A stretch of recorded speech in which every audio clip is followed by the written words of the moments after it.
Drive-thru outlet alang sa mga boat mukuha og modules ug teacher riders nga naghatod og modules door to door gipasigarbo sa usa ka tulunghaan sa Davao City. Atong sayron pinaagi nining report. Gipasigarbo sa Kapitan Tomas Senior Central Elementary School sa Davao City ang pinakabago nilang pamaagi sa pagpanghatag og modules. Mao kini ang drive-thru, module mo, i-ready ko outlet. Pinaagi niini mahatagan og tubag ang issue sa mga ginikanan. Para i-andam iyang module niya, nag-offer mid cart gawa sa eskwelahan na dito nila i-pick up karon ang module nga ilang gitawag sa teachers. Dakong tabang kini para sa ginikanan ug trabahante nga sama ni Gerson Bartoline. Sa tinuod lang, mas dali siya.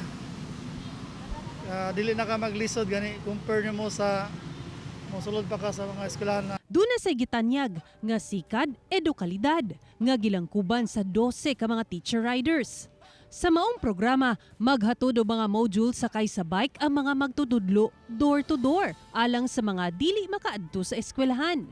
Kami sa Kapitan Tomas ay gagawa po ng paraan upang maihatid ang edukasyon sa ating mga mag-aaral.